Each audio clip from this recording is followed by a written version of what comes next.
If you're a business owner, you don't need us to tell you running a business is tough. Don't let QuickBooks and spreadsheets slow you down anymore. Now is the time to upgrade to NetSuite by Oracle, the world's #1 cloud business system. NetSuite gives you the visibility and control over your financials, HR, inventory, e-commerce, and more. Join the over 21,000 companies using NetSuite right now. Schedule your free product tour right now at netsuite.com/C-suite. netsuite.com/C-suite.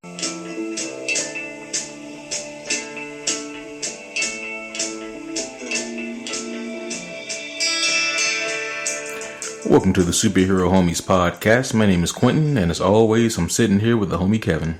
Hey, good Wednesday evening, everybody, or whatever day you're listening to with this. Hopefully, it's been a good day, whatever time of it is for you. Oh, yeah. Indeed. Hopefully so. Indeed. And if not, then, the homies are here to brighten your day or night. We got your back. Exactly. Yeah.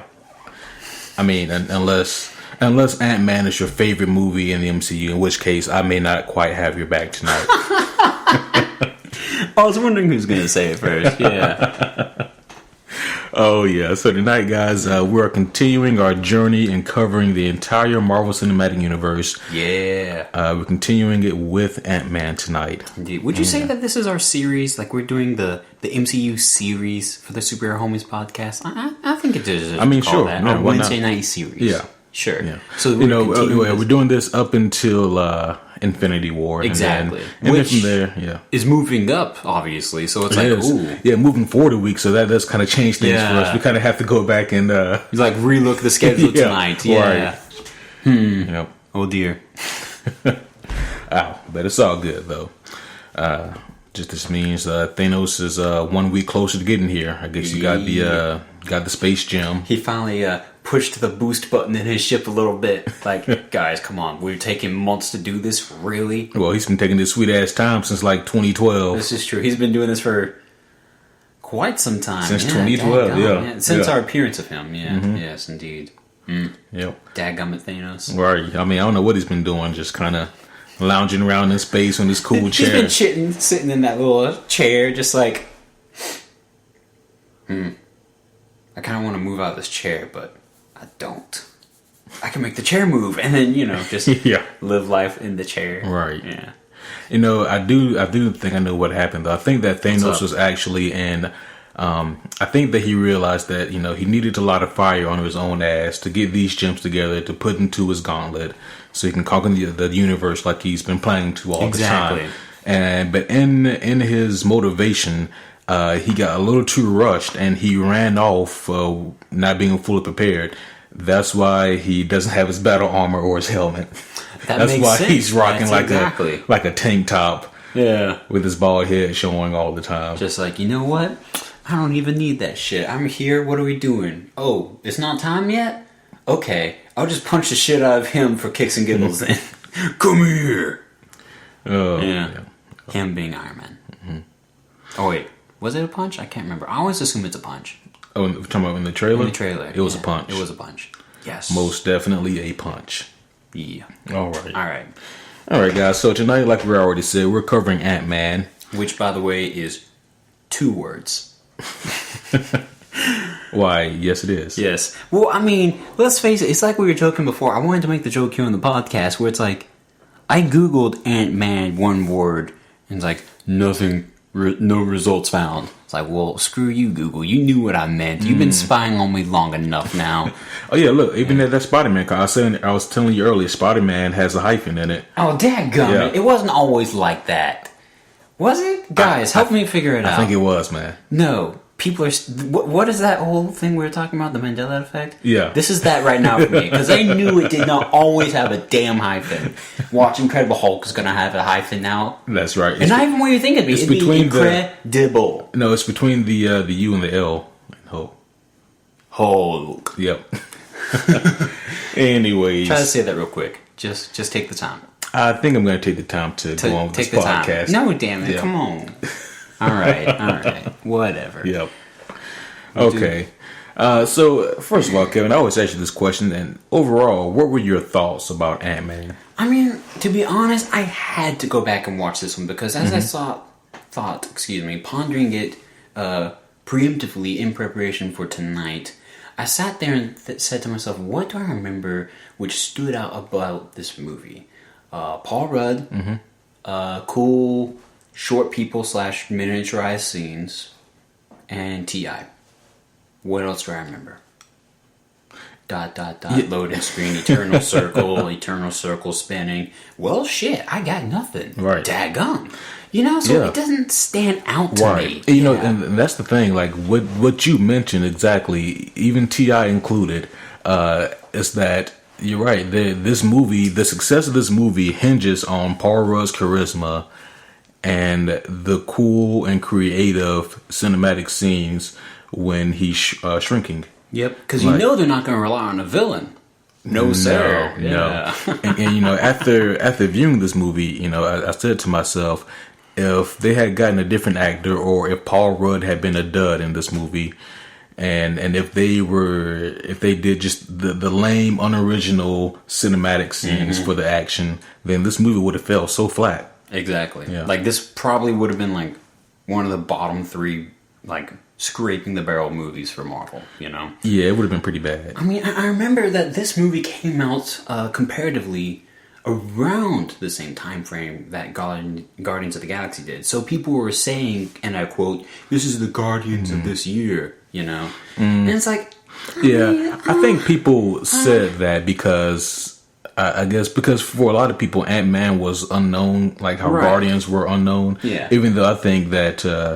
I think it's definitely an argument to be made that Ant-Man is more known than Guardians. True, very much so. Yeah, I mean, maybe not now. Especially just historically. I'm sure it's that what you meant. Yeah. And I will also say this in comparison with what you're saying just now about what people might have wanted when they were saying that. I don't know. I think at the same time, comparing it to being the Guardians of this year. Yeah. Sorry to keep doing that voice. I just realized I did it like twice now. Yeah. But anyways, I don't know. When people were saying that, I imagine that they were also kind of like subconsciously saying that, hey, I kind of want another Guardians. Something as fun as that, Maybe so. Yeah. I can see that. Exactly. Yeah. Because I remember walking out of the movie, and little Dickie's going to hate me for this, but I was sitting there thinking, like, you can't really compare the two movies. They're apples to oranges.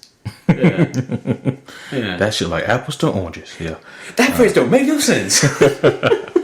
But yeah, it's true. Yeah, there's not a whole lot to compare between Guardians and Ant-Man. Yeah. But not that that's our objective tonight. No.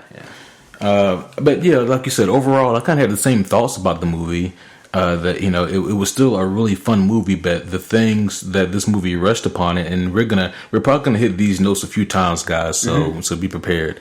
But once again, it's definitely Paul Rudd and the cool visuals of the movie that saves it. Yeah. Which I'm gonna say right now, Paul Rudd did a good job. Yeah. Let that be an overarching statement for the rest of tonight. Because it's going to be deserved to be said numerous times. But just let it be known here and now, right? If I don't say it enough for you people out there. Cool. Yep. Yeah. So let's get into this here. Let's do it. All right.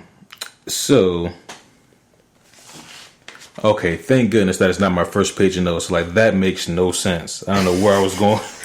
Like that. Yellow Jacket was like, whoa, cute, bro. We're jumping guns here. Okay, yeah, this makes a lot more sense. Okay, what's that? All right. Yeah, so of course, guys, Ant-Man came out in 2015, directed by Peyton Reed. The very first scene here takes place in 1989, and it's a younger Michael Douglas, that CGI Marvel magic. Ooh, yep. Hank Pym, he's meeting with some of the agents of S.H.I.E.L.D. here. There's Howard Stark, there's Peggy Carter, and there's some other douchebag whose name gets dropped, but I never knew it throughout the movie. Right. And so they have. Wait, are you talking about the glass jaw guy? The guy that... Yeah, okay, I thought so. Because him, I just kind of like, oh, whatever. Mm-hmm. Yeah. Yeah. So, it's Hank Pym in the very beginning. He's storming into this room here on the S.H.I.E.L.D. base. He's got some words with Howard Stark and Peggy Carter and Nameless Dickhead. Nameless Dickhead has a name, and once again, I did not bother to remember. Yeah. Actually, you know what? Give me a second. I'm pulling up the cast tonight on my phone instead of the computer, guys. Oh, he played Mitchell Carson Carson. That's it. Yeah. That's right. Yep. Yes, he was Martin Donovan, which don't ask me what else he's done. Well. But yeah, in this scene here, essentially there's a lot of tension and hostility here, and is essentially because Hank has found out that S.H.I.E.L.D. has been trying to replicate the PIM particles, the thing that allows him to shrink to such a microscopic level. And, he's found out that they're trying to replicate this. And it's like, hey, guys, what the hell? I thought I told you guys to shut this thing down. I'm not doing it anymore. It's done. Right. And, they're trying to argue their case. Ant-Man can be used for as a really cool, he didn't say cool, as a really good tool for infrastructure and like infiltration and things like that. But Ant-Man is so cool. No. You don't deserve it. I also noticed that for Howard Stark, they got the same guy they got in Iron Man 2. Which is cool. Yeah. Mm-hmm. And of course, they got the same Peggy Carter back as well. I still liked Howard here. You know? Yeah. It's like, well, he's the guy who just kicked your ass, However he said that, yeah. Yeah. Any respects to him. Right. Hank, yeah, it's because Mr. Carson, he mouths off. He says something about Janet Van Dyne, of course, being the wife of Hank Pym, giving us our first indication that Janet is definitely not in this movie. Right. And she is not. Except for a glorified cameo. A strange cameo, because it's like, well, who was really playing the part? Right, yeah. Okay, it's a glorified CG cameo, guys. Exactly. That's representative of Janet. I did notice one other thing which made me roll my eyes. There's a moment when he's having like a memorabilia, let me look at this picture and feel all sad feelings and bullshit. I'm sorry, sad feelings are not bullshit. And he's looking at this picture and it's literally him, the baby daughter, and the wife, Janet, of course. And you're just like, oh, cool. But then Janet's got like this hat pulled down so you don't see anything except like a chin and a short smile. Yeah. And you're just like, well, gee, thanks, guys. You really paid out here to give me someone, Yeah, it's like that could be a stock image from Target. It could be. Exactly. Yeah, like I don't think they even tried to cast Janet in this movie. No. They just said, we'll computer her. It's cool. Right. Yeah. But yeah, so essentially though, in this very opening scene here, Hank gets pissed off and he has a little bit of fisticuffs here or face to table. I was about to say, like, with Mr. Carson. He went fisticuff. The other guy went, oh, yeah, how dare you? Yeah, because he says something, along the lines of insulting Hank's Pym's dignity and whatnot since his wife's passing. And essentially, that was also Hank's resignation. He was like, you know what, you guys, count me out. I don't want any of this shit no more. Amen. Yep. And he was out, And, from right here from the start, I really like this. And this very opening scene in the movie, it made me feel conflicting emotions. It made me feel good because I'm like, yes, we get to see, like, Hank Pym, like being in, angered at something here and really showing that passionate side of Hank Pym. Yeah. And then the other end, I was like, well, but shit, though, I know that this is very fleeting. We're not going to get Hank Pym. Exactly. We're going to get the much less interesting Scott Lang here for the majority of the movie. Which, admittedly, was a controversial idea during the trailers and when this movie was still fresh. It really was. Like a lot of people are like, what? Hank Pym is an Ant-Man? See, once again, I think that Marvel really relied on, I don't want to say relied, but I think that Marvel's thought process was, okay, guys, Ant-Man's not that well known. Our audience won't notice or won't care if we use the second Ant-Man versus the first one. I think that was their thought process. And, I'm like, you guys got to realize that, sure, not every moviegoer, goes to Marvel movies or reads comic books, but every comic book reader is going to go to your Marvel movies, so like there's still going to be always like a large percentage of the audience that's going to be like, okay, we can forgive some things, but this is just weird, right. This is bizarre. Yeah. Like this is, we've spoken about it before in much more depth, like, when movies take creative, decisions like these, like rewrites of stories and kind of giving us something fresh from the same material. Like we talked about how that could be a good thing, and it can be. In this case, you're really stretching it thin and there, then, bud. You know, yeah. And then it's almost like a slap in the face because this movie followed Age of Ultron. Yeah, that's Which, true. of And course, then you're like, wait a minute. Yeah, and which of course Hank Pym is the original creator of Ultron, Exactly. and so then it's really like, okay, guys, I don't know what you're playing at here. Yeah, like you're really screwing stuff up right now. Like yeah. you're really trying us here. Yeah. You know, Like it's cool that you still put Tony Stark on it. You know, okay, that's something. You put Bruce Banner on it, which is like. He's smart. I mean, yeah, that's believable, but that's not true, damn it. You know? Like, Hank Pym was the truth. Yeah.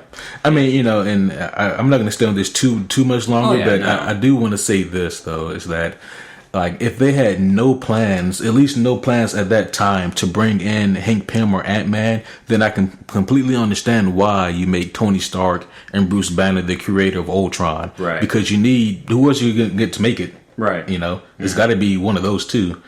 But the fact that they not only had an Ant-Man movie in process, but it came out directly after Age of Ultron is kind of like I mean, it's not our business to know, but it kind of is. It is a head scratcher. Like, what the hell were you thinking? Yeah, what were you thinking? So let me ask you this, because Ultron, we enjoyed it, we found it wanting. Right. Ant-Man, I'm just going to break the seal now so people aren't too surprised if we didn't already. Yeah. It was also found very wanting. Right. So, what's your thought process here? Do you think both movies, not just one, but both movies would have been more successful had they swapped the order of operations there? Had we scored Ant-Man previous to Ultron?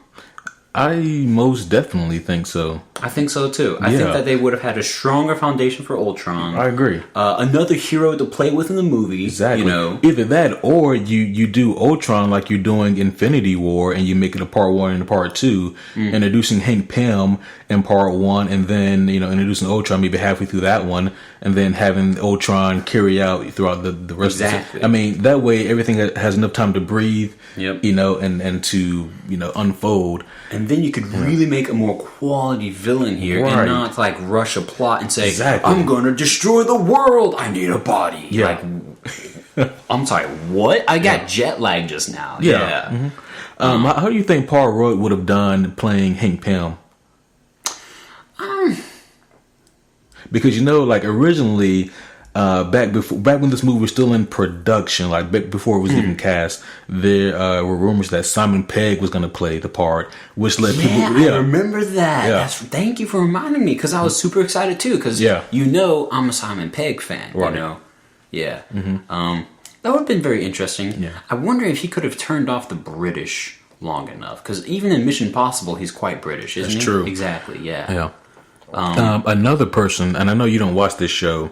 And I feel upset because I forget the guy's name, but the show Dexter, the main character from that, they're gonna get him to play the part, and I was like, he'd be perfect for a Hank Pym, but then we found out they weren't going for Hank Pym, they were going for Scott Lang. Yeah. And I mean, and you were here, you remember my thoughts when I found out that they were gonna do Scott Lang. Which is, why are we putting our focus on the by far less interesting Ant-Man? Yeah. Like, you're Ant-Man Jr., basically, buddy. Like, you're Ant-Man Light. Like, you didn't create the tech. Nope. You didn't do anything cool. Right. Yeah. You didn't create Ultron, which isn't a good thing, but it's a notable thing. Right. Yeah. I mean, it's definitely a bookmark in life. Right. Yeah. Now, I mean, I'm not sure what their thought process was here, because they definitely could have given us the Hank Pym timeline, They could have definitely changed and rewritten someone's script. I'm hoping, however, that they can turn it into a strength, Yeah. I mean, because Paul Rudd, he did do good in Civil War, I appreciate his character and how they used him, and how it was like a callback as well to what he was, and that's cool to me. I'm okay with that.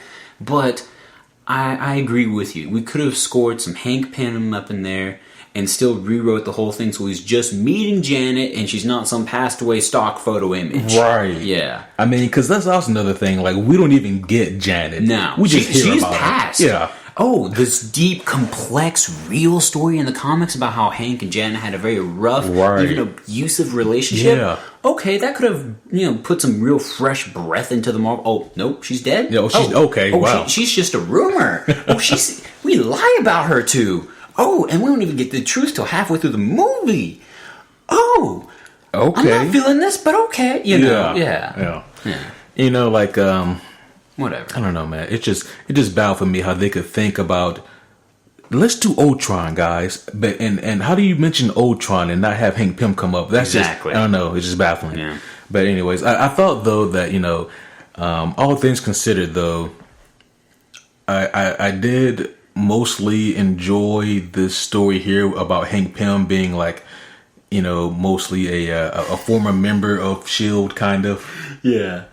Don't you dare think I did not that I missed that safety word you dropped in there twice. I mostly enjoyed. You might as well capitalize that sucker. All right. I mostly enjoyed it. It wasn't great. Yeah, you're right. I'm glad they at least gave us that. Right. I don't know. I think it plays out interesting because S.H.I.E.L.D. ends up with the technology anyways.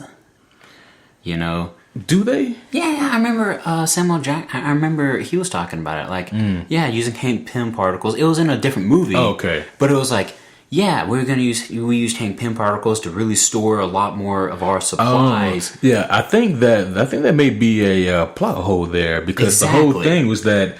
Yeah, because the whole thing was that they didn't have the Pym particles in this movie, which is what took them so long to create the Yellow Jacket and all that bullshit. Exactly. Why we get a lot of dead sheep. Right. Yeah. Or, excuse me, dead lambs. Dead lamb, yeah. And there was a goat. There was a goat? I think the first thing he killed was a goat. Was it a goat?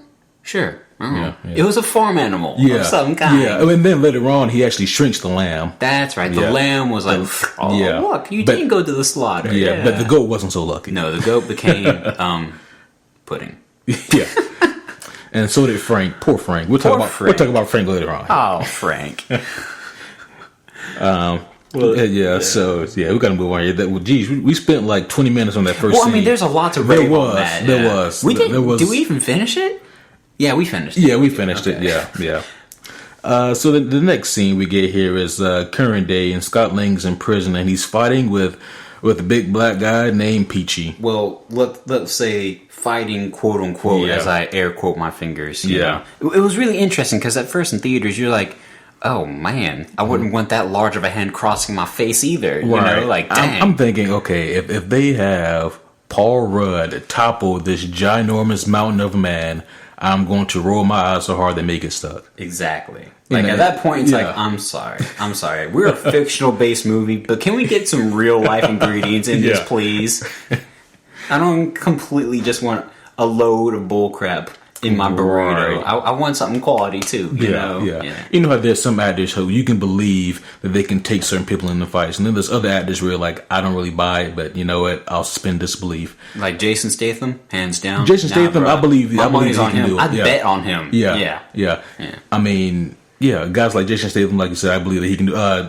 Like if you blink, you miss the fight. Right, John Berthal, I believe him when he does it. Oh yes, I believe it's gonna be awesome to watch and gruesome because he already did that in prison. Oh man, we're not talking about Daredevil. I'm so sorry. But Paul Rudd, I'm like, like you can sell me on like a lot of things, Paul, but like, your physicality. Yeah, I would more likely believe that he charmed his way out of that fight. Rather, like he Matthew McConaughey'd out of the fight more so than made the fight happen. Right. But no, it's cool what they showed us. Yeah, it was just a goodbye, a parting gift, I guess. Like, you know. I mean, he said it best himself. Like, you guys have the weirdest traditions. Right. Yeah, and so they were friends. Him and Peachy were friends, and he was at San Quentin. Come to find out, that's what prison he was at. They don't really tell us how long he was there, do they? No, but not too terribly long because his girl was still young. You know, his daughter was still young. Right, she still remembered him exactly. So it couldn't have been too terribly long. No, maybe I don't know. How old do you think his daughter is? 6, maybe. I'm not going to flip a coin because that'd be kind of noisy for a microphone right now. But pretend I flipped it. Bling, ding. Yep, 7. 7? Yeah, okay. Yeah, I mean, I guess if he went to jail when she was, 4 or 5, 2, 3 years, then... It landed on heads. Okay, yeah. But he's picked up by Louise. Yeah, which I'm kind of glad they got this actor, because he's funny. Yeah. He's a good comic relief. Yeah, played by Michael Pena. Yep. Michael Pena, he's got some serious range, because I've seen him in all kinds of movies. And this guy, he can go from being like super serious to Louise here. Right. Did you ever see him in Collateral Beauty? Because he did a splendid job. That's possibly my favorite movie with Michael Pena. Yeah. More so than End of Watch. I mean... Oh, man. Now I'm debating. I don't know. Come back to me in 15. Yeah. Because End of Watch was stupid. I'm sorry. Let's continue. Yeah. I'm off subject. But yeah, so Louise, I think everybody needs to be like Louise. I mean, because his girl left him, his mom died, his dad got deported, but he has a cool van. But I got the van, and like Paul Rudd, I love him in the scene where he's like, yeah, he did, yeah. Like, that's the achievement here. Right. Yeah. I think that we all need to have like the optimism level of Louise. Yeah. Just focus on the good, no matter what it is. If the only just don't think about it. Yeah. If the only good is like this ratty van, but it's your ratty van, so be happy for it. I wonder if it was even in his name and everything. Man. Our boy Scott's working at Baskin Robbins. Let's talk about how that happened. Like, the scene in the car was like, nah, man, I have a master's in, what was it, electrical engineering? Yeah. I'll be able to find a job. Don't worry, I'll take care of me. And then the next scene is literally, hey, can I take your order here at Baskin Robbins? Would you like the mango fruit blast or whatever? Yeah. And which, I guess, shout out to Baskin Robbins for the product placement. Also, yes. That was, I don't know, well used. Yeah, I mean, it made me want a mango fruit blast. Yeah, I mean, they even have our hero drinking one. Exactly. Yeah. I'll let you take one on the sly. Right. Good. I'll pretend I didn't see. Yeah. Because he, of course, he gets fired because he left off on his application that he's an ex-convict, and which I think most places they have to complete the background check before they even hire you. Yeah, well, I mean, his manager didn't exactly seem competent. No. Not at all. So, and plus, I don't know what the requirements are to work at Baskin Robbins, but I don't know. Yeah. I mean, another thing, like, you can't let an ex-convict work at Baskin Robbins. I know that. And also, and it's not even a violent crime he committed. I don't mean no insult to any corporation when I say this. None of the Superhero Homie podcasts ever do, but. When you think ice cream, where do you want to go? I mean, come on, for real. Like, what's the first place that comes to mind? You gotta talk to someone who eats more ice cream than I do. This is true. You never eat ice cream. You're very strict on your diet, which is healthy. I don't know. But you live right by a Cold Stone, just saying. I do. You do. Yeah. And it's not bad, especially for cheat days. Yeah, I have had that before. It's very delicious. Yeah. Especially at Reese's. Yeah. All right, we got to change the subject. They'll hire convicts. Don't take that word for serious. I'm joking. But what's up? Yeah. So let's move on here. Yeah, he finishes his mango blast thing. Yeah, I just keep calling it the mango fruit blast, but that's not it. It was something else. It was mango something. Close enough. Yeah, it had mango in it. I like mango. And we go back to the apartment. I guess he's living with Louise right now. Yeah, just kind of bumming on the couch, I think. That's what they said. And I'm not going to lie, I completely forgot that T.I. was in the movie. And then I was like, oh shit, T.I.'s in this. That's right. Like, it was just kind of dropped on us. There wasn't no big reveal. It was just kind of like... Yeah, I'm Dave. Yeah. And Dave was like... kind of hard, but a little silly hard at the same time. Yeah. So it was interesting to see T.I. in that role. It was, yeah. Especially after listening to his music. Right. Yeah. And I thought about it. It's like, I wonder why they didn't... No, matter of fact, never mind. I still wonder about this. I wonder why they didn't get T.I. to... I guess because they didn't want to do a soundtrack for the movie. I don't know. And that's like why they didn't have him. Because I was going to say maybe because his music isn't quite appropriate for what Marvel wants. Yeah. But then we have Kendrick Lamar spearheading the Black Panther soundtrack. Yeah. That's a good point. I don't know. Yeah. But yeah, so in this scene here, they give us the typical exposition here, and they explain to us what Scott did to go to prison. And essentially, he was working for this corporation, Vista Corp, and he blew the whistle on the company because they were cheating their customers out of millions of dollars. And once Scott blew the whistle, he got fired for it. And at that point, Scott, he was somehow able to hack into their computers, transfer the money from the company back to the people, Robin Hood style. Yep. And then he posted the bank statements from the company online for the world to see. And then there's something about him crashing a Beamer. Yeah, that part was very quick. Yeah. Let me ask you this. So you know the comics very well, much more than myself at this point. And it's always been like that. So it's not just at this point. Compliments aside, was that anything close to Scott Lang comic version? Yeah or nay? Just out of curiosity for the listeners to know. And myself. So it definitely wasn't this crime right here. It was definitely it was a Sandman-esque crime. When I say Sandman, like from Spider-Man, it was that kind of crime in the sense of he robbed someplace, not for the betterment of the people, but to get money for his daughter. Okay, gotcha. Yeah. So it was like a crime for the family, right? A vulture crime. Yeah, we call it vulture crime. Crime for the sense of in the sense of the movie. That is, yeah. Anyways, yeah. Okay, interesting. Yeah, I just wanted to see what creative liberties they took in order to make us like Scott Lang a little more. Yeah, and this is definitely one. Exactly, because I mean, who can't get behind a Robin Hood fellow? Yeah. You know, I mean, even Kevin Costner's Robin Hood, who didn't shoot that many arrows, was still a badass Robin Hood because of that mentality. You know? Never thought about that, but I guess she didn't shoot that many. You're welcome. Yep. Go look it up. I promise it's true. Yep. So at this point, we get Hank Pym, and he's going back to his company. What used to be his company now is, I guess it's called Cross Industries or something like that now. Sure. Cross Technologies, I think. Yeah.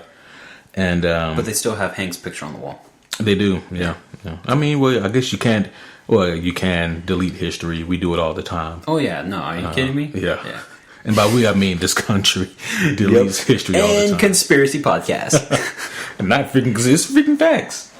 No, that's very true. That's very true. Yeah, I mean, anyways. Yeah. But so he goes back to what you got? No, nothing. Okay. It's something I'll talk to you about later. Okay. Yeah. And at this point, he's looking at, and we also get Darren Cross for the first time as well, right here in this scene. And this whole scene here with Darren is a little, it's interesting. Yeah. Let me ask you this real quick. Yeah. The actor, Corey Stoll, what else have you seen him in? Because he was familiar looking. I have not seen him since this movie. So I have no idea what the hell he's been up to or because, I don't know. When I saw him, I thought he was in a more comedic role before he took on, Darren fancy, Cross, sleazy suit Darren Cross. Right. Yeah. You are correct. I have seen him in some other things. I'm trying to remember what. Yeah. I think he was in The Strain, maybe. Actually, you know what? Give me a second. I'm going to look this bad boy up. What else was he in? Oh, shit. He's in a couple of other... Yeah, The Strain. You got that correct. Dark Places, Black Mass. Oh. What? What? That's cool. Yeah. That's cool. Shit. Yeah. All right. Props to him. Yeah. Yeah. He was also in Gold. Matthew McConaughey movie. Oh, yeah. Okay. Yeah, he was in a few. Born Legacy. Oh, okay. Well. Yeah. Anyways, what are we doing? Yeah. And in this scene here, basically, I guess it's just I don't really know why we get this scene here in particular, to be honest, other than to explain the Yellow Jacket suit. Because that's all that happens here. Darren Cross brings everyone in, Hank Pym included for some reason. Yeah. To be like, hey guys, look, we're doing the Yellow Jacket. I got the Yellow Jacket suit here, and this is all the cool shit that they can do. By the way, Hank, you must be a liar. You told me that the Ant-Man thing was a myth. It is quite real. I have footage of it now. See? Yeah.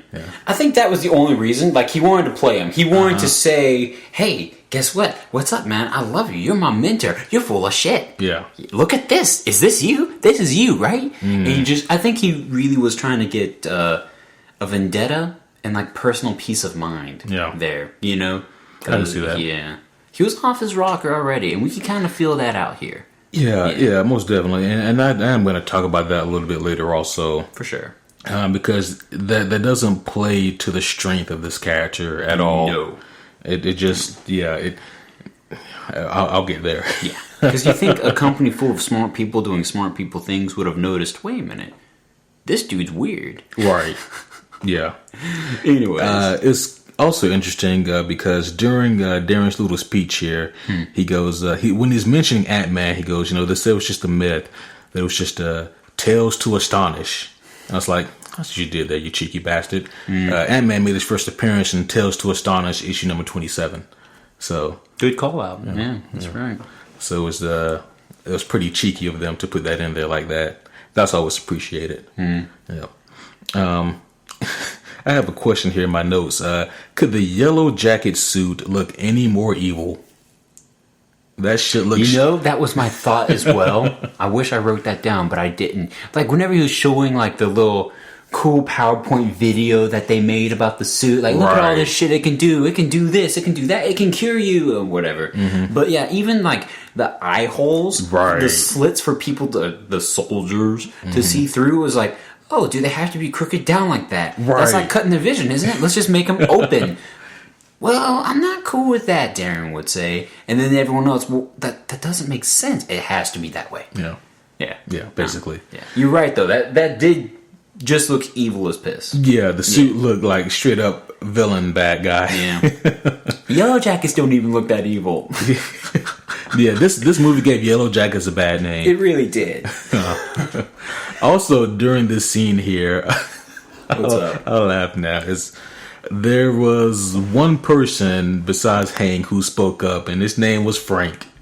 Frank said, Frank says something along the lines of, I don't know if this is something that we can really go forward with. And that's essentially all Frank says. Yeah, it was something like that. Maybe about safety applications. Yeah. I'm trying to remember. He said something applications. Yeah. But Frank didn't come off as threatening. He didn't come off dickish. I mean, he came off disinterested. He already wasn't going to invest in this. Yeah, but that was about it. Like, Yeah. Yeah. And poor Frank. Yeah, poor Frank. But what we get next here is actually Scott's going to his daughter's birthday party.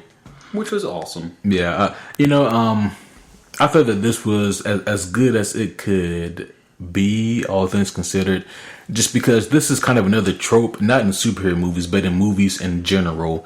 The trope where the protagonist, good guy, goes to see his estranged family, and there's conflict. Yep.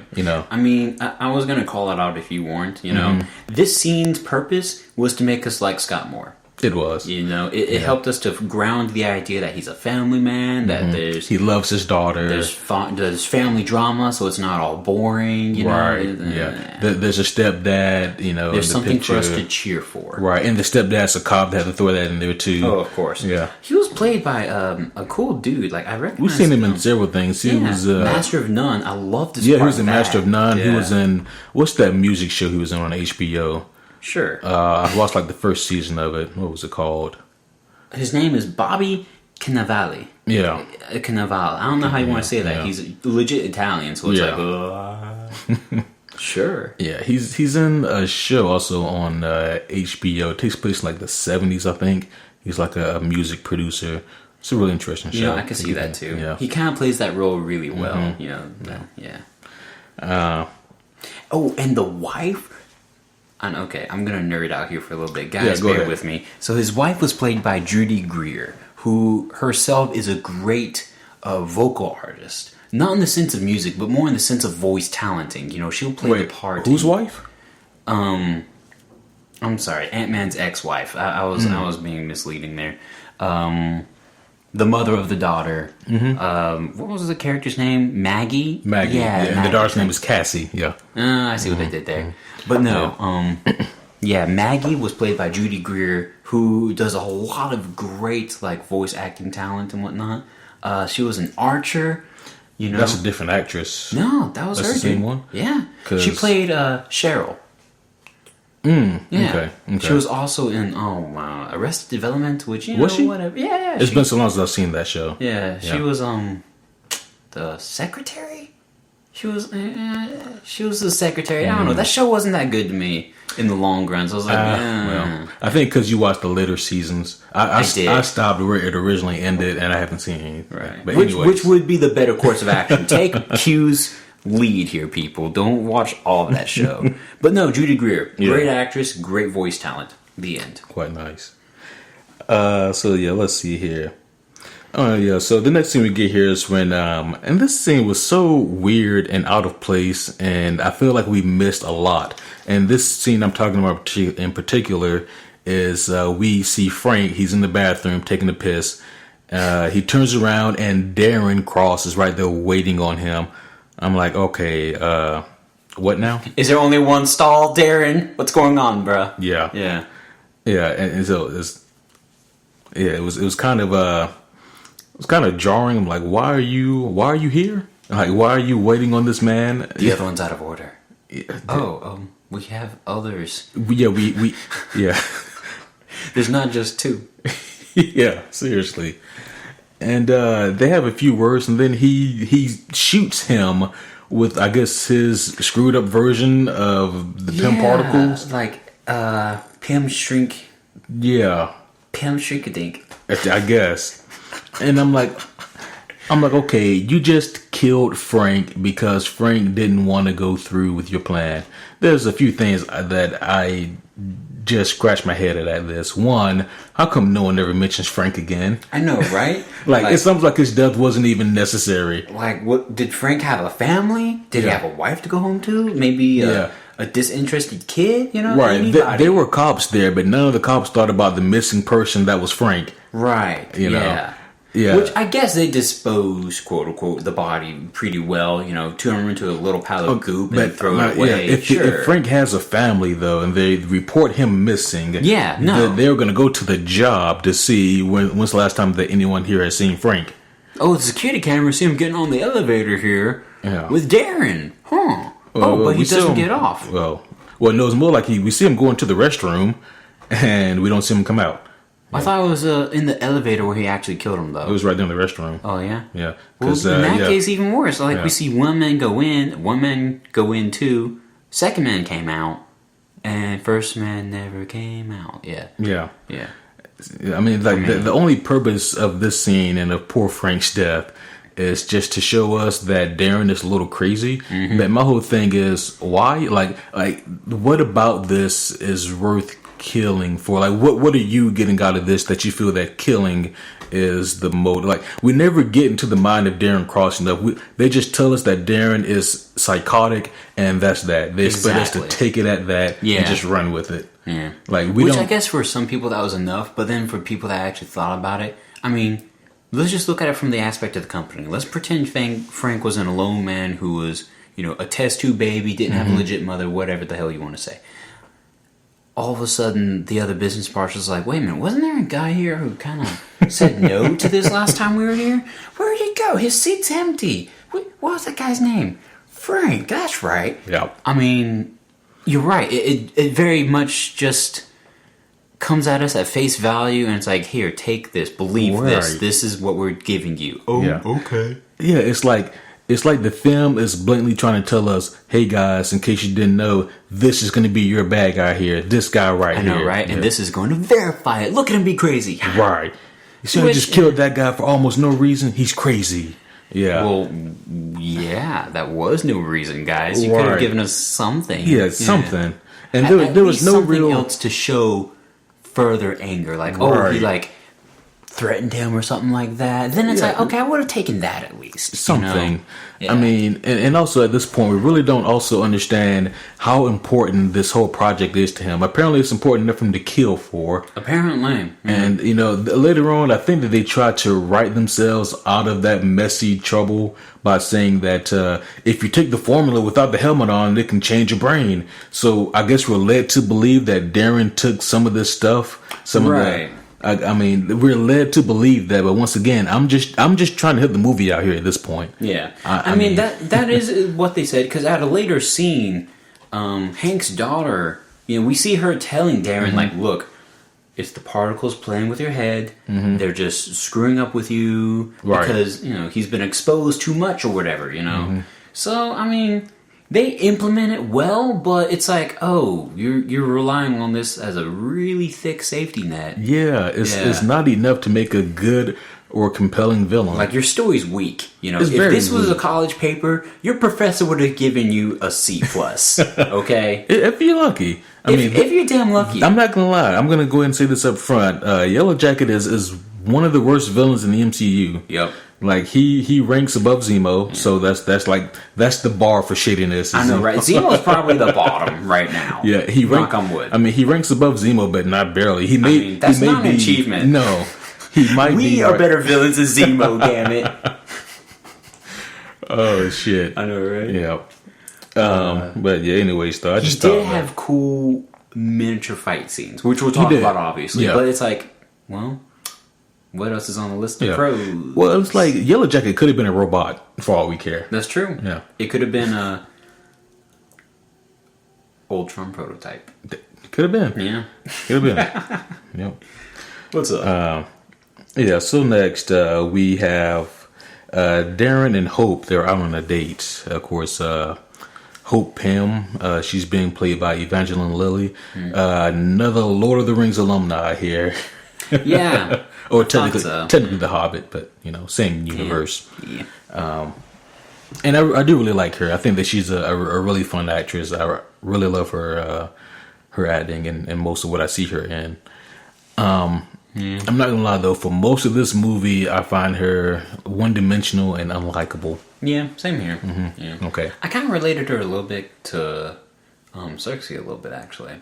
Not in the sense of depth of character, because Cersei you can get behind more. Right. Wow, a lot, With this one, it's just kind of like, I don't know. I feel like you're just trying to be bitchy just because. Just because. That's what it felt like. Yeah. Like, you're kind of a jerk to your dad. Yeah, you're a jerk to this new guy. Yeah. I mean, what's wrong? Let's sit and talk about it, girl. Exactly. Yeah. And also, I feel like Hope is smart enough to know not to back Darren to begin with. Exactly. Well, I mean, I felt like in weak defense of this movie, if I had to go to court over it and I had to play their side for some reason, I feel that she was playing the part of, like, the secret agent for Hank. Like, she was saying, Hank, I'm going to give you some information. This is going to be some weird shit he's working on. He's trying to do your formula, blah, blah, blah. Yeah. Yeah. But I guess as the offense lawyer, that's what they call that. What's that guy called? The prosecutor. The prosecutor, that's it. As the prosecutor, as the other lawyer. The jury's already shaking their heads. Yeah. Like, I would respond with, but there is a part in the movie where Hank tells Scott that he was voted off the board and his daughter was the deciding vote. The defense shrugs and says, with a shaking head, appearances. They were making good appearances. Your Honor, the defense playing the field. Your Honor, the defense doesn't even believe his own story. Your Honor, the defense is paid to make up a good story, and that's what I'm doing right now. Jury, you heard it here first. Drop mic. You shouldn't have a mic. And then just walk out of the room, knowing I lost the case. The end. Oh, yeah. So, homies, the point of that whole weird analogy here was that... Hey, I think it was funny. We can draw that. We can make that into a little short animation. Come on, Pixar, help us out. Essentially, like, I don't know, it just seems like Hope, I don't know, her decision making is a little inconsistent.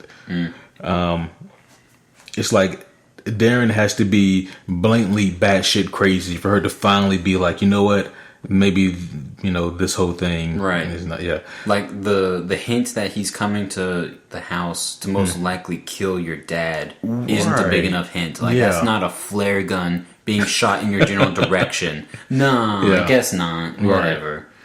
But yeah, so I guess they're on a date here. I mean, they're having drinks together at a table. It looks like they're at a restaurant. Yeah, it didn't look like a very like comfortable date. It just kind of looked like we're generally eating and we're in proximity of each other. Right, and then how awkward would it be, to be on a date and then like he brings up her dad, during the date, which neither one of them have a good relationship with. Right, and he's talking way too comfortably about it. In my opinion, he was like, he's the cause of a lot of things. Yeah. It's like, I might not know your relationship this well because we didn't invest in it a lot in the storytelling of this movie. Right. But you're speaking very liberally right now about her father figure, man. Yeah. And it's like, you're assuming a lot. Yeah, very much so. Whatever. So the next note I have here is Louise should tell every story ever. I didn't even try to make notes of what the hell how he got from A to B with this whole story here. It's like my cousin's boyfriend's softball teammate. Yeah, like The only thing more absurd than this story was the fact that Hank Pym put this all together. I'm like, okay, guys. I know, right? Like, Hank, dude. I'm like, what? You're smart. You're smart, but you can't be like, if I tell this one random woman, and like, let's even take a step back from here, okay? Yeah. How does he know that this woman is interwebed, connectedly running back to Louise? Yeah, he did make. He said a comment like he's been watching. Right, but how long has he been out of prison? I'm pretty sure he was watching in prison too for some of it. Like he must have been following him for quite some time. He could have been. Yeah. I don't know. Like, this is just a really. Either way, you're right. It's a stretch. How would he know? Okay, let me follow this one dude, and then at the same time follow this dude who's his friend, and then this dude who's that friend's cousin. Like, who would have said, "Let me throw darts on this board at random people, connecting them, exactly, and hope that this blind domino trail falls in the right order, thus giving me Scott Lang." Yeah. That way I get to see them. This is a plan? Yeah, I get to see them attempt to break into my house. Hopefully, it's Scott that does the breaking into. And what crazy ass plan says, what's a good idea for this plan? Hope, what's a good idea? I'm going to let them break into my home. Yeah, I'm going to really test his skills by letting him break into my home. What would he have done if all of a sudden Scott was like, guys, I know we're talking about the safe, but I only got 20 minutes. Let's just jack all the rest of the stuff around the safe too. All right? Look at this. There's some expensive stuff around here. Yeah, come on. Yeah. And then let's also ask this. When Scott broke into the home, what all did he carry with him?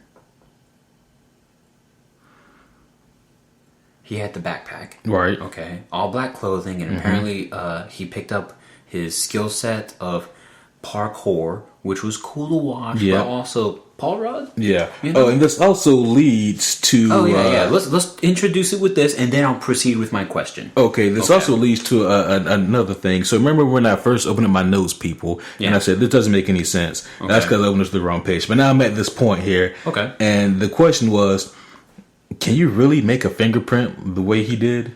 I don't know. I was fascinated by that. Like, okay, I kind of like wouldn't mind trying that, but then the question is, would it actually peel off the tape that well? Wouldn't that type of glue just like acidically melt through the tape? Right. I don't know. Like, I'd be down to like quote unquote experiment with that. Like, okay, let me, fingerprint the door or something like that. And also, how could you get a legitimate one fingerprint on the door? Exactly, because most people grab a doorknob. It's like mostly all palm. I mean, like, grab the doorknob right here. Grab the doorknob right there. Exactly. Yeah. That's a big ass handprint. Yeah. There's no thumbprint there. It's a clump of print. But I don't know, there's a lot of flaws in this part. This part was really lightly sewn together. From the inquiries, I do have my own question here. So they were prepared and they had this great ass plan to do TI driving, doing the getaway vehicle with hopefully some music, but we didn't get none of that. And then we got creepy cop from, the Dark Knight trilogy. Yeah, that guy. Psychotically insane, doing computer love. And then Luis Guzman. No, I'm sorry, not Luis Guzman. But Luis all of a sudden up and, what's he doing at this point? I don't even know. He's just here for the ride along. I guess so. And then Paul Rudd doing all the freaking work. All the work. He goes inside, backpack with stuff inside of it. All black clothing, looking all cool, parkour skill set, blah blah blah. He knew to bring a fold-out mattress, a blow-up. Oh mattress. no, I think he took that from the maybe basement. he did. I'll give him that. Yeah. What did he carry with him to get the loot out? Like, what if there was a bunch of treasure or money or whatever stashed in that safe? What the hell was he gonna carry it in? His pockets? I guess. His backpack? I mean, there's nowhere near enough space that he took with him. He didn't take like a carry bag. Obviously, he left enough room to put the suit in, but then it's like, you're really only going to take a backpack's worth of cash. And that leads to another question. Like, he can fit the suit in the bag, but the helmet he had to carry. I didn't see that part. Maybe he did, maybe he didn't. At this point, I was already rolling my eyes a little bit like, okay, guys, if you're going to break into a place, be prepared to bring something to carry the loot out of the place with, Yeah, Kevin knows. He's broken into many places and stolen. Thievery. Oh yeah. Where do you think the Punisher comic is? What? My pun. Yeah. Dadgummit, dude. That could have been a good joke. Anyways, well, maybe to us. Exactly. Yeah. Let's see. Yeah. So Hank was waiting on Scott to break into his house because that's the only way to see if he's the man for the job. Yeah, I said that with confidence. Yeah. Which I don't know. Hank's plan all around here. If we take a step outside and look at this realm, not from Scott Lang and his world. Take a step outside and look at it from Hank's world. So your one plan for this was to go into this big ass facility where your daughter holds the rights, as chairman of the board, to steal the plans. You need a third-party member with a complicated, convoluted plan in order to do this. You couldn't just get her to do it. Well, he mentioned that later, but he did. Yeah, he mentioned that. But okay, what? How so? Well, because she says, "Why don't you just let me wear the suit and do it myself?" Well, no, not even that. No, screw that. Screw the miniaturizing. Okay. Let's just go back to basics. Ocean's 11 bullshit, and you're just like, hey, you're chairman of the board. Go in there, demand your rights and your authority, flash it in the face, and say, hey, so let me in on this project here, and then do what you gotta do. Sabotage, take it, I don't know, whatever. Yeah. Like, well, with that one, I think I'll give him that one just because. Yeah. I guess that would have made a boring story. He's about to do his thing, salute my friend. Yeah, just because, we don't know where percentage shareholder she is. She could throw around her weight, but if her weight is only 27% and he's, 50%, then there's someone else. I'll give him that, But surely there were people that Hank, still had ties with or something. People that were loyal to Hank Pym, the Hank Pym, the owner, the original creator of the company or something. I don't know. I'm just, I guess that itself too would have also been a complicated plan. Yeah. But, Yeah, on one hand, I do understand, because if you have the Ant-Man go in and do it, then it's literally untraceable. True. This is awesome. Yeah. Except to a man who's studying those traces. Yeah. Yeah. Mm-hmm. Yeah. But yeah. And also, though, like, at this point, we don't know if Darren technically knows that the Ant-Man suit is still out there, because Ant-Man hasn't been seen for years. True. Yeah. Also, yes. Yeah. So my next note here is Darren is clearly a psychopath. I don't remember what reference I wrote that for, but it's true. Yep, it's true. Yeah, it was probably one of the weird scenes where he was experimenting. Like, I think so. I thought you said we were doing a rat. What's the difference? Yeah, actually, that would have probably been it. Yeah. That's probably it. Yeah. Oh yeah, I have it right here. Killing goats and Frank. Yep. I haven't gotten over Frank. Poor Frank, man. He didn't deserve it. He was a boring character, but he didn't need to be evaporated into mush. Right. Yeah. But let's see. The next note here is Scott. He apparently takes the suit home the Ant-Man suit that is, and something tells him he needs to put it on. I mean, not literally, but he just gets the idea to put it on. Yeah. What would you do with this suit if you had it? Would you... Honestly, in his position, I probably would have tried the same. Really? Think about it. I would have tried the helmet on, but that would have been it. Well, I mean, you might not fit in the suit. Yeah, I mean, even if it fit, why would I put on the whole suit? The helmet is the only thing that looks like it's worth anything. I might put the helmet on to see what kind of helmet it is. Too. This guy's an electrical engineer, you know. Which also leads to another question. Well, when you just tinker with it and see, like, okay, well, the biomechanics of this suit, because that's my degree, the biomechanics tell me this and this and this. Well, at the same time, following that same mentality, the easiest way to test it is to wear it in this case. That's also most dangerous. It's also most dangerous, but, I mean, he's a curious mind, you know. Most scientist types are. You know, I mean, I'm. In other words, I'm getting behind the idea of putting on the suit more so. Yeah, no, you know? I'm not, because he puts it on for what I see is no reason. Like, there's no reason for us as the audience to understand why he puts it on. Curiosity, like I can get behind that a little bit more than most other things in this movie, because I too, admittedly, would have been like, okay, this guy put this of all other things he could have behind not one but two thick safe doors. Yeah. Something about this particular suit, this, what do you call it? Motorcycle clothing? Suit. Yeah, a motorcycle suit. Yeah. Was that viable to him that it had to be locked that tightly in this house? You know, at that point, we've been like, okay, what's up with this suit too? So I can get behind that. I'll give him that. Yeah. As Kevin jumps back into the defense of this, of this court case. It still doesn't get it past me just because we don't see any exposition with it. This is one thing we needed exposition on, and instead we just get him putting on a suit. It would have been cool if there might have been like pictures or something, I guess, in the safe room. Or at least him examining it, or at least him being like, I wonder what it does. Looking at it here, I can't tell. Something for us to really... Him being electrical engineer. Yeah. Okay. Yeah, I mean, we just get him putting on the suit. Yeah. Yeah. And then for some reason hiding in the shower. I can't remember. Why did he do that? Well... Yeah, he put on the suit and then he's like, oh, this is weird. And then he gets in the shower for some reason. Why did he do that? Remind me. I think because Louise knocks on the door, and he was trying to hide for some. I don't know. Oh, because It's like, give me. I guess that might have been embarrassing. I guess see the suit. I don't know what. Yeah. But yeah, and also another thing. Like if that's your trusted homeboy, I would have been like, hey man, listen, I don't know what the hell this thing is, so you know.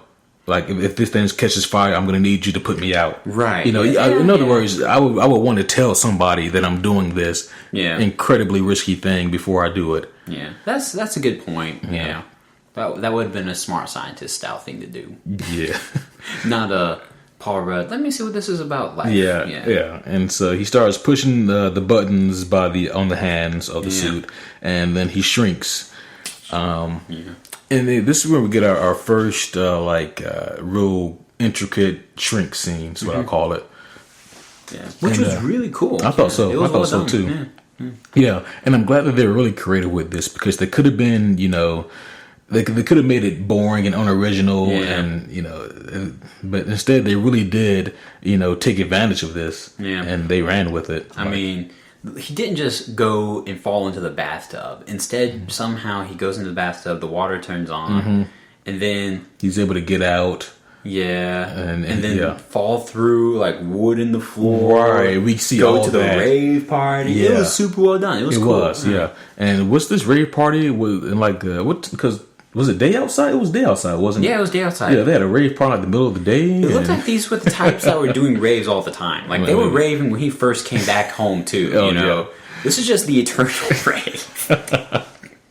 And, you know, it's actually at this point during the rave scene where I was like, you know, at this point, I mean, Ant-Man seems like the most impractical hero because you're about to die like 18 different times. Yeah. I mean, he still had the strength of a man, even as an ant size. He had the strength of it. Let me push this shoe up, or because he did actually like get stepped on and push the shoe back up. I did see that. Yeah, but I mean, even still, though, that doesn't mean that he can't be crushed by a foot. Yeah. No, that's true. Trust me, I'm getting behind you, but it's like, like if he didn't like preemptively get him hands up and then like push back and just like ran with it, he would have been Yeah, I mean, because like the strength of the man thing, it works, but it also doesn't, because when that mouse ran up on him, technically he could have just mollywopped it in the face. Yeah. And you know, knocked it the fuck out. Yeah, I mean, I guess he was scared or something, you know? Like, oh, look at this giant mouse face. That's not Mickey, you know? Yeah. But so, let's see. I just imagine that mouse being like the best cross you could ever get between the fictional Mickey Mouse and an actual, like, rat. Like, all of a sudden that rat is a black-haired rat with, like, a weird-shaped ears. Not perfectly round, but, like, closer to round. And he's, like, looking and, like, kind of, like, awkward smile. Like, oh, boy. That would have been weird. That would have been creepy more than anything. Like, oh, you getting some drugs, man. That rave had some drugs. Yeah. Yeah. Let's see. Scott, he returns the suit and he promptly gets arrested. Mm-hmm. Yep. And then this is where I have that note that there's no way that Hank thought of that plan. No. There's just no way. Like, Hank took credit, but no. Yeah. Like, that plan is just so improbable. That'd be like if I gave, I don't know, I'm trying to think of some of you. Let's say that I had, I don't know, season 3 of Rick and Morty on Blu-ray, and I gave it to like your third cousin who likes to talk a lot, and trust that it make its way back around to you. Okay. Like, the chances of that happening. First flaw with your plan. Yeah. I don't even know my second cousin. See, there you go. I don't even know half of my first cousins. Yeah. So yeah. Yeah. I mean. Yeah. You would have lost your DVD. Yeah, I would have lost the DVD. Yeah. Yeah. Is Rick and Morty 3 on DVD yet? Not yet. Damn. No. Oh well. So at this scene here where he's in prison, of course the stepdad, comes in and gives him the whole, I'm disappointed in you, Scott. I really thought that you were doing better, blah, blah, blah, blah, blah. And his lawyer, quote unquote, comes to visit him, and of course is Hank Pym. And Hank, talks to him about the suit and all that, and you weren't supposed to get arrested, don't know why that happened. I need you for something. You can either, do what I say or we're back to prison. And so now we get the cool breakout scene here. He goes back to prison. He goes back to his cell, and that's right. He doesn't choose the suit. He chooses to go back to prison. Right. Yeah. No. He puts on the Ant-Man suit again, and he escapes. He breaks out. And this is another really cool scene here. When he breaks out, we get Anthony for the first time. Yeah, which is great. Yeah, it's punnery. Yeah. Yeah. And I also really did enjoy seeing him, on the flying ant, because you can't have an Ant-Man movie without that shot. Mm-hmm. Yeah. And so that was pretty fun. It's short-lived a little bit because he does not know how to Ant-Man yet. Nope. So it's appropriate, but it is a really fun scene. How'd Hank put it? No, you have no control over them. I do. Yeah. Yeah. Mm-hmm. Yeah. So the next scene we get here is Scott waking up, and I guess in someone's bed. It's inside Hank's house. Yeah. And whose pajamas are these? Yeah, which is a very fair question. It is. Yeah. And we see he wakes up and Hope is standing kind of at the bed watching the man sleep. Yeah.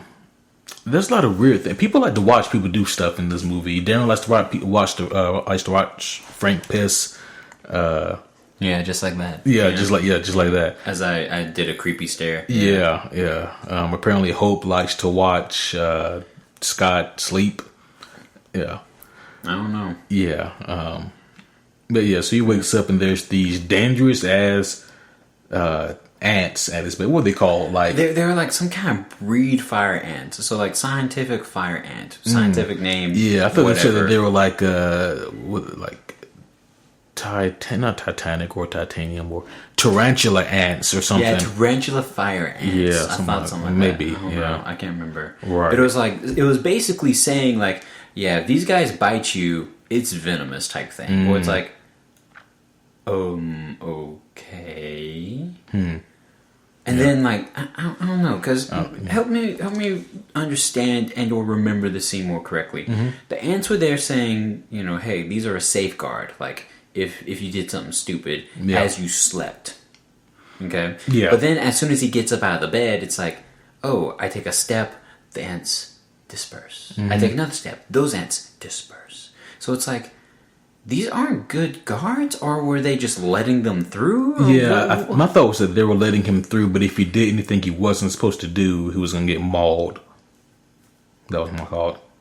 I guess, but like, what was he gonna do at this point? Like, I guess I'll climb out the window or something. Like, yeah, I mean, could be. Who knows? If he tried to take something, because at this point, I guess he's still a thief. You know? Yeah, I guess this is their attempt at leashing him. I just wasn't very fond of the leash idea. I mean, well, I guess they had to show off the ants. You know? Of course, Yeah. they do have to do that constantly in this movie, as they showed us, even with this upcoming montage. Yep. Oh yeah. So yeah, we get our first meeting here right before the montage with Scott, Hope, and Hank. Mm-hmm. So this is the first time that we see all three of them together. By the way, I haven't mentioned this yet, and I don't know what prompted this thought. What's up?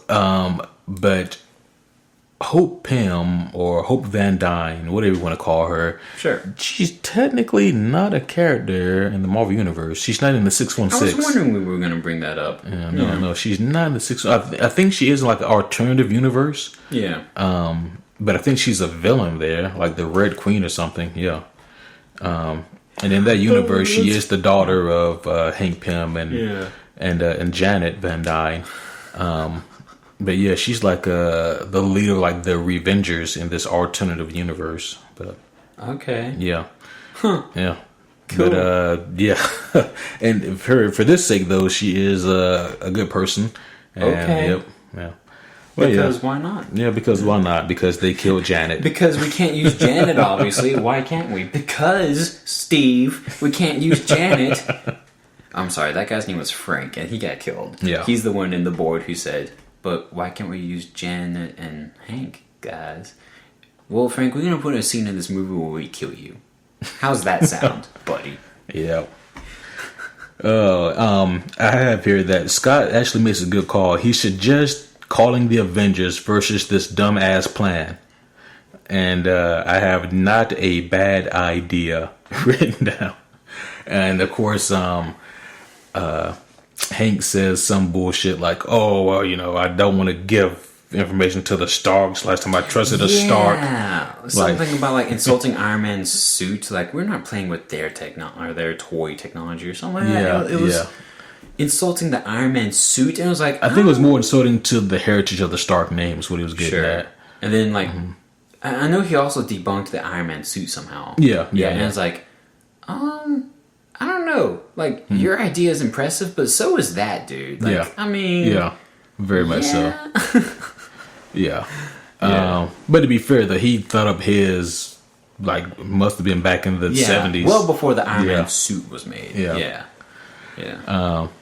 But, I mean, even still, though, I'm like, okay, you can at least call some of the Avengers. You don't have to call it that one. Because technically, Tony isn't with the Avengers. Because last thing we see in, what's the previous movie? Age of Ultron. Yeah, he drove away. He drove away, and then the new Avengers technically did not consist of him. They consisted of like, I mean, you got freaking Vision, you got Cap, you got Scarlet Witch, Black Widow, Falcon, and I think even War Machine. You got all those guys there. You know what I just remembered? What's that? He drove away in Avengers 1 as well.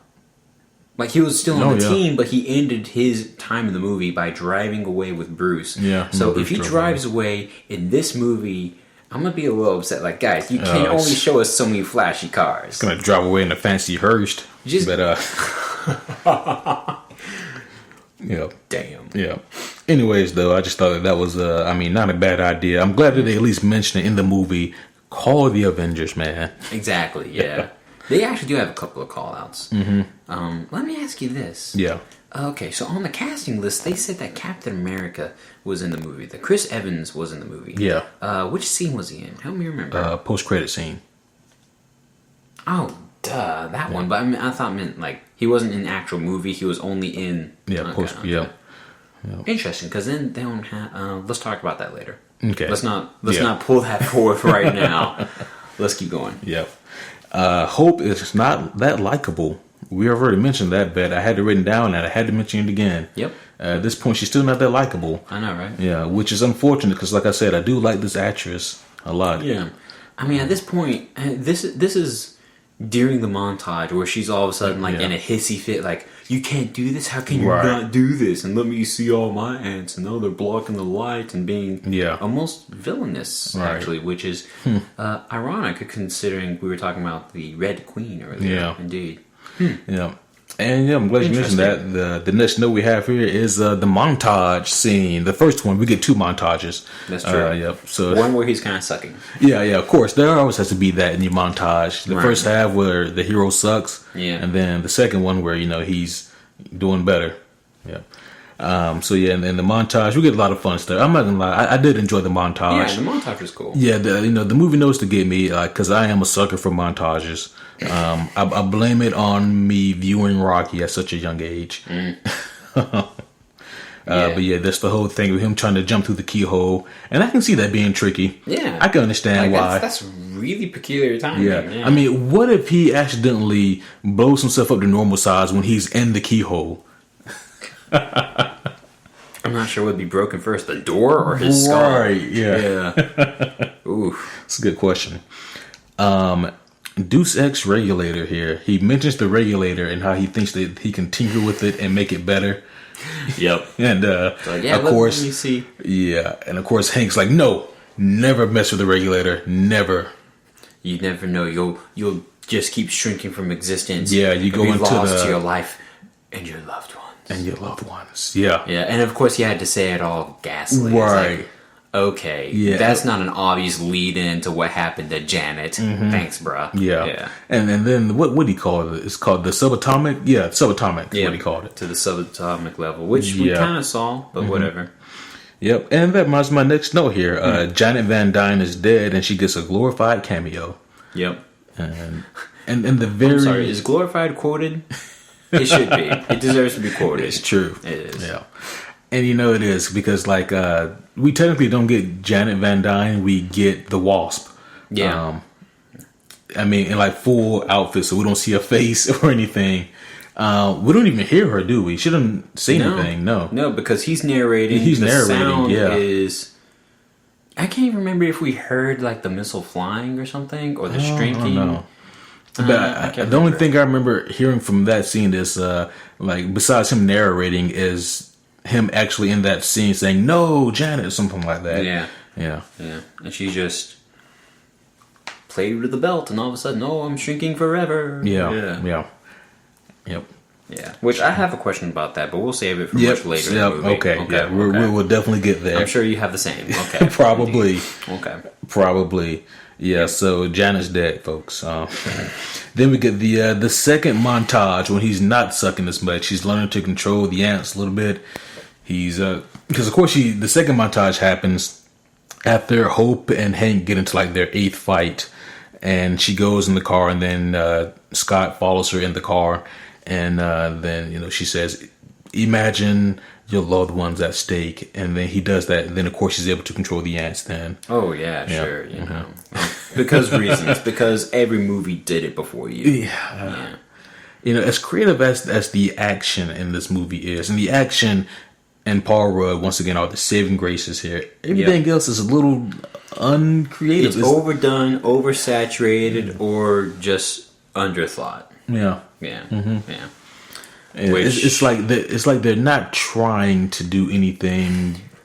If this was a dish presented to Gordon Ramsay, he would have spat in it and called you a piece of shit. I have been watching Gordon Ramsay videos again. They are quite entertaining. I watch a few myself from time to time. Cool. Good. Indeed. I feel like I can go cook a steak. Anyways.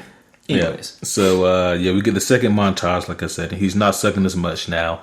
And he has to do a pre-mission objective first before he can go infiltrate Cross Technology. He had to get something. He had to get some kind of item. A fancy-ass battery in a plastic box. That's what I'm going to call it, the plastic box battery. Right. Except the thing was actually it's supposed to be as big as this table, but he shrunk it down.